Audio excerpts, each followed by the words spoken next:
तो आप सभी का मेरे चैनल पर बहुत बहुत स्वागत है। आज मैं आपको बताऊंगा कि कैसे आप मकान विक्रय का अनुबंध पत्र तैयार कर सकते हैं, उसकी ड्राफ्टिंग कर सकते हैं।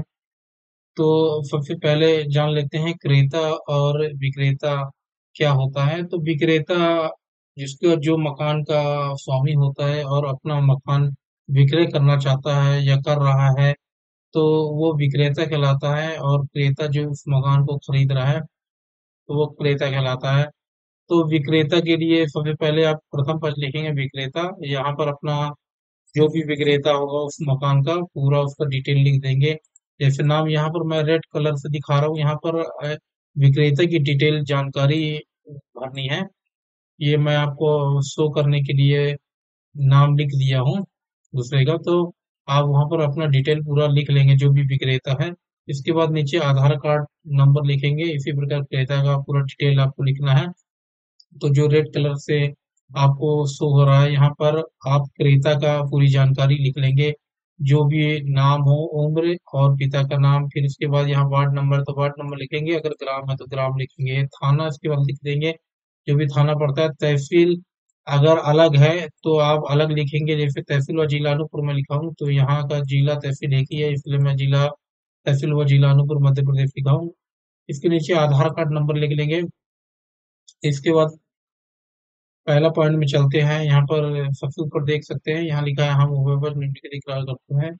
इसके बाद पहला पॉइंट पे जाएंगे। पहला पॉइंट में यहाँ पर लिखा है कि यह कि प्रथम पक्ष विक्रेता की कब्जे दखल व मालिकाना अधिकार का एक मकान, एक पक्का मकान जिसमें दो कमरा एवं एक लेटरिन एवं बाड़ी, जिसका क्षेत्रफल इतना है वर्ग फीट है, 100 बाई 60 वर्ग फीट है, जो ऑफिसर कॉलोनी कस्बा कॉलोनी थाना मालूम कानपुर में स्थित है। वो मकान कहीं अन्य बिक्री विकार रहन दान नहीं है, बिक्री गहन दान नहीं है, और संपूर्ण विवादों से पाक साफ है। तो यहाँ पर आपको मकान लिखना है कि मकान कितने कमरे का है। यहाँ पर देख सकते हैं जो लाल कलर से रेड कलर से लिख रहा है, यहाँ पर आपको लिखना है पक्का मकान है कि कच्चा मकान है।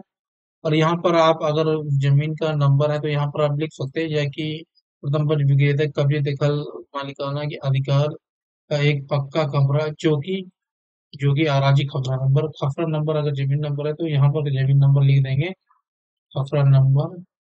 और यहाँ पर जो भी नंबर होने के बाद यहाँ पर रकबा लिख देंगे। और रकबा हेक्टेयर में स्थित है, जिसमें दो कमरे हैं।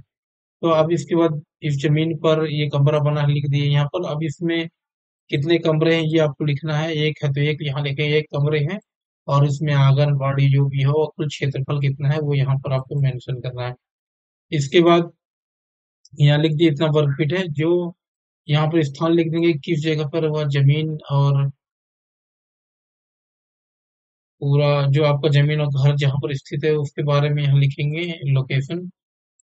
इसके बाद दूसरा पॉइंट में चलते हैं, यह कि प्रथम पक्ष को अपनी, यहाँ पर हमको दूसरा पॉइंट में हम कारण बता रहे हैं कि प्रथम पक्ष को, विक्रेता को, यानी जो अपना घर बेच रहा है उसको पैसों की बहुत आवश्यकता है, इसलिए, और व्यवस्था नहीं हो पा रही है, इसलिए प्रथम पक्ष को ये कंडिका, मतलब ये है ऊपर कंडिका में वर्णित मकान को द्वितीय पक्ष को 8 लाख रुपए में विक्रय करने का सौदा तय कर उक्त मकान द्वितीय पक्ष को विक्रय कर दिया है, तथा विक्रय प्रतिफल की संपूर्ण राशि 8 लाख रुपए प्राप्त कर ली है। अब उक्त मकान के विक्रय प्रतिफल की कोई भी राशि प्रथम पक्ष विक्रेता को क्रेता से प्राप्त करना शेष नहीं है।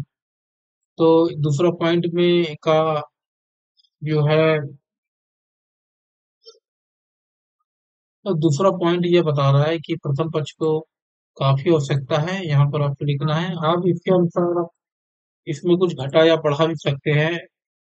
अगर डिटेल है तो आप लिख सकते हैं कि ये प्रथम पक्ष की पुत्री की शादी, या पुत्र की शादी, अगर शादी है या कोई बीमार है तो बीमारी होने के कारण प्रथम पक्ष के पारिवारिक सदस्य इसकी इसकी बीमारी होने के कारण पैसे की आवश्यकता है, इसलिए यानी अपना कारण शो करना है यहाँ किस लिए पैसे की आवश्यकता है। तो इसलिए प्रथम पक्ष जितने भी रुपए में जमीन विक्रेता बेच रहा है वो यहाँ पर लिखेंगे, रेड कलर से जो दिख रहा है आपको वहां लिख देंगे। और इसके बाद यहाँ पर देखिए विक्रय कर दिए तथा सौदा, क्योंकि कोई भी ये चीज कोई भी आप विक्रय करें तो पहले सौदा होना जरूरी है, सौदा के बाद ही विक्रय होता है। तो सौदा कर यहाँ देख रहे हैं, तय कर द्वितीय पक्ष को विक्रय कर दिया है। विक्रय प्रतिफल की अब इसमें पूरा मिल गया राशि की नहीं मिल गया, ये आपको लिखना यहाँ जरूरी है। जैसे मैं लिख दिया हूँ कि विक्रय प्रतिफल की कोई भी राशि अब प्राप्त करना शेष नहीं है।